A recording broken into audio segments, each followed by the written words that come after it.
Do you guys remember Injustice 2? Remember the big jump in quality between graphics? The fighting mechanics were a lot tighter. It was easier to transition between combos.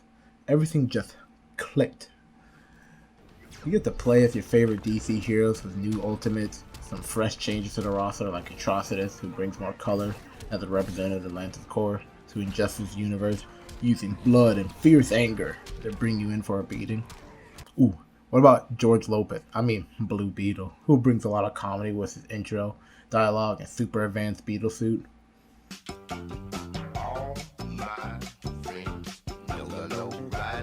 He just had a movie that came out last year, you know. Check it out. Ooh, ooh. What about, that sounds like a gorilla. What about Deadshot? The slave replacement that brought the...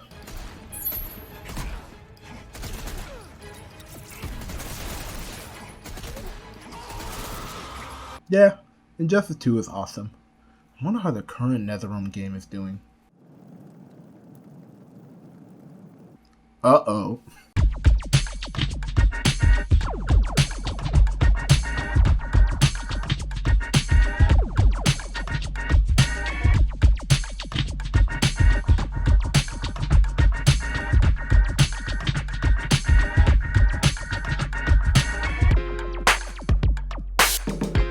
Mortal Kombat 1. What happened? Well, this game, when it first came out back in September 23rd, 2023, had absolute hype and wonder backed by a really good story premise. Everyone was waiting to see NetherRealm Studios' latest addition to the MK franchise, especially after MK11's Aftermath story that gives the whole universe a reboot when Liu Kang resets everything. Spoilers, but if you ain't play MK11 after all this time, then that's on you. Just kidding. Maybe. MK1, in our humble opinion, has its ups and downs. Let's start with the positives. The gameplay is sleeker than the previously mentioned MK11, and the story is the craziest off-the-wall one we've seen yet, adding characters to the roster we haven't seen in a while from previous MK games. These things were crucial to some of the positive side of the game, including gameplay being top-notch in terms of moveset and combat.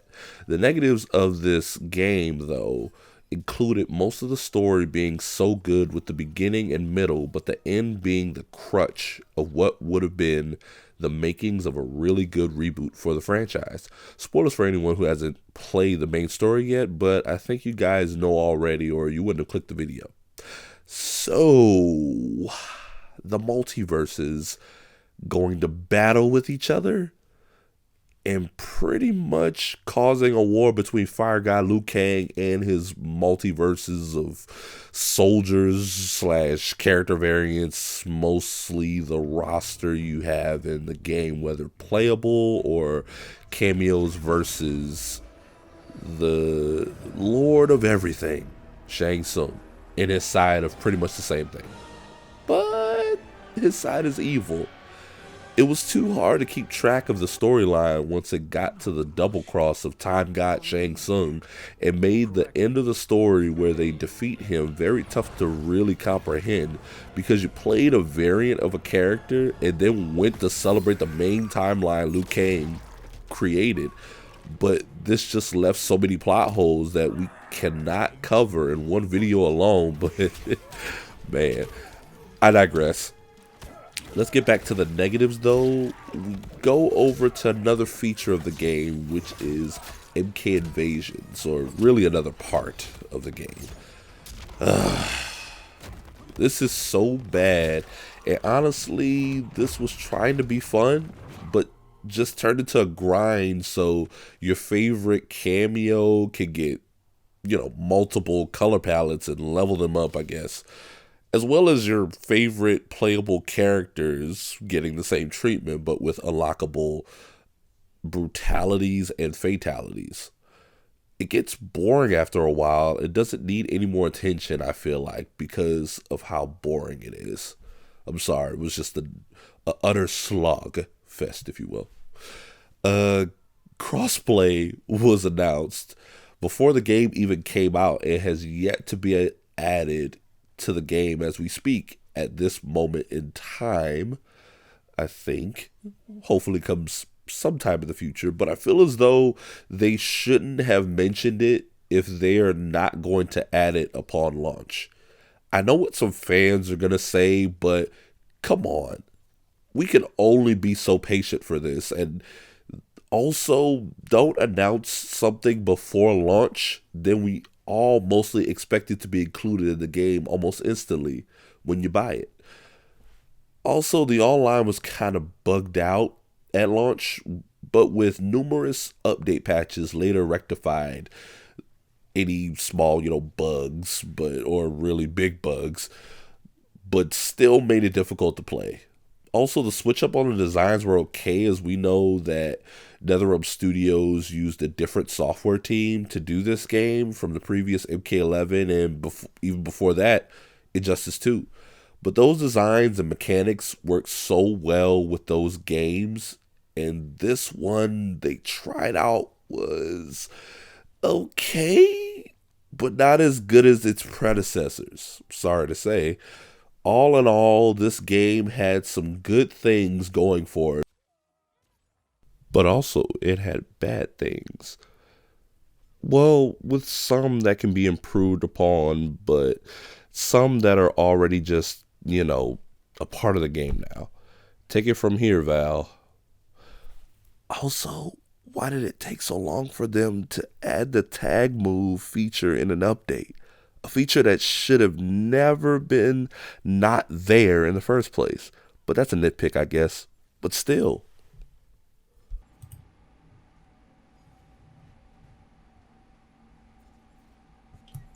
Okay, so I was going to get up here and lie and say I like the NetherRealm Studio games. I do like them, but I slick don't like the Mortal Kombat series. With that informational bias out of the way, I gotta say, MK1 was a game that solidified for me. Like everyone else will tell you on the internet, the gameplay is great, the monetization is bad. Clap, clap, clap. Thanks for coming. But stay, because I do love the Injustice series, so let's go ahead and skip to that.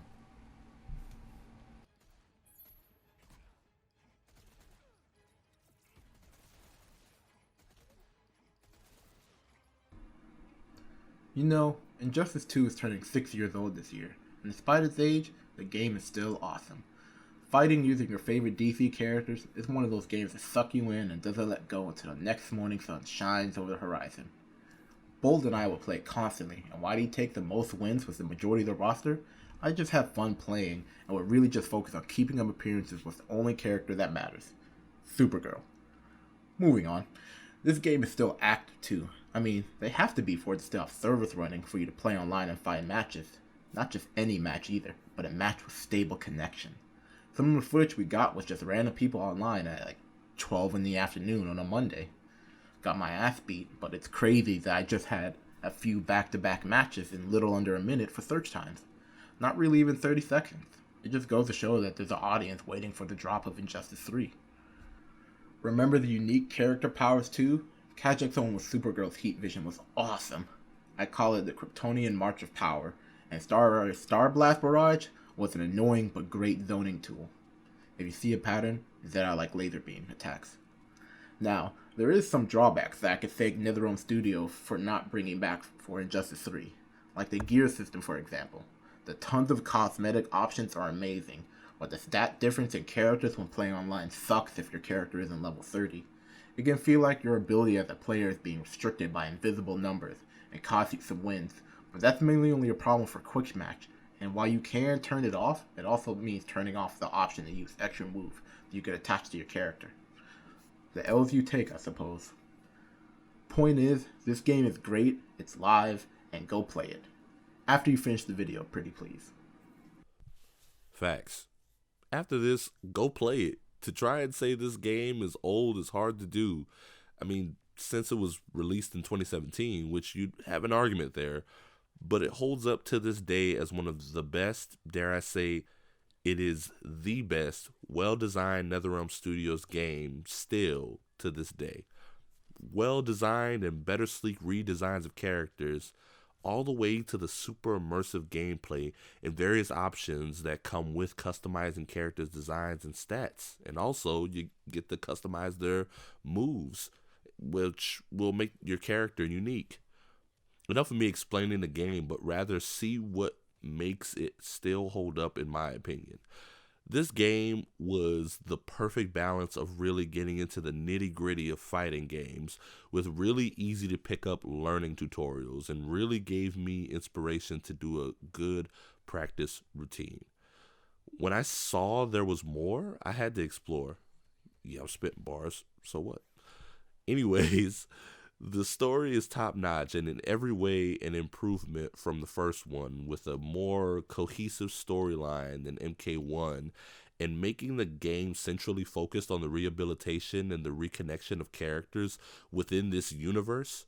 And only sticking to this universe was a really good idea, because most people love this universe that was established with the first Injustice. When it gives you the choice to be which character you choose in the beginning and middle, it doesn't matter up until towards the end, where you either choose the good side or the bad side, was a nice touch. I loved when a game lets you choose to see different endings, but it leaves it up to the player whether you want to be on Batman's side to win or Superman to win. And those different story endings were lit. I must say, for myself, I love Batman's ending, but that's just personal preference because I love good endings. But that isn't to say Superman's ending wasn't as great. Getting back to the game's other options than story mode, though, I must say I respected the very detailed multiverse, where you can venture to other worlds and pretty much battle CPUs, medium to hard difficulty, depending, but sometimes just very, very hard to beat for no reason. Ugh. And gain some mother boxes, unlockable boxes that contain common, rare, epic, and legendary gear, and sometimes custom moves, even.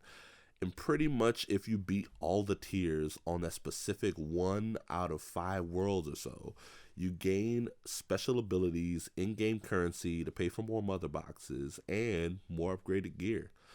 And I'm sure many others, pretty much me and Valatory right now, but I'm sure many other people have played this game, spent hours and hours on this mode of the game to create many customizations for the characters that became our mains.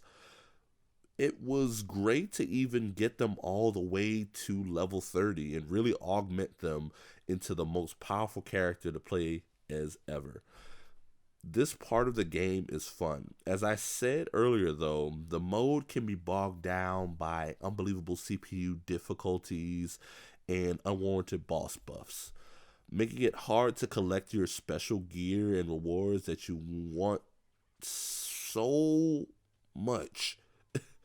But there are drawbacks, but with only slight improvements, hopefully can be in, say, another installment.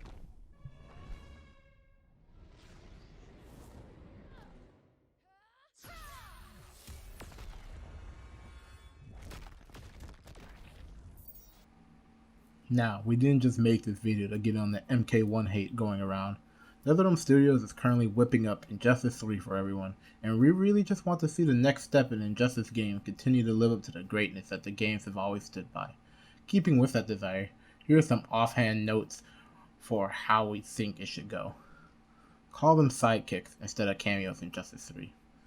If you saw the last video, you know I want Static here, but not the mobile game version. Take him back to his young days. Make him part of the new team of youngsters taking on the Injustice world with Blue Beetle, Supergirl, and that red guy. Bring back the bring back the old grind for gear. I know it's always been bad, but at least the gear looked good. Assuming this next one will be the last, I think a Blackest Night store will be perfect for resetting the world, but we have another video for that. Finally, make a big roster using all the characters from 1 and 2. And add some new characters too, I guess. I don't really care.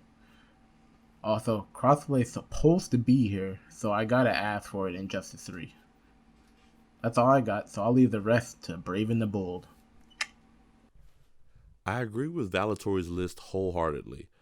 Honestly, I just want a really well thought out game with a decent roster of characters that are fleshed out for an incredible story that the other games captured and still doesn't stray from the path it started 10 years ago. This universe is well represented and respected throughout the fandom and mainstream fans it's gotten, even with people loving the comics that give it more context. I just hope that whatever the next installment is of Injustice 3 or even another Mortal Kombat, that it holds up in story, characters, and gameplay. In the case for another Injustice game specifically, don't make it like recent DC games that have been coming out and ruining pretty much anything that's been established already.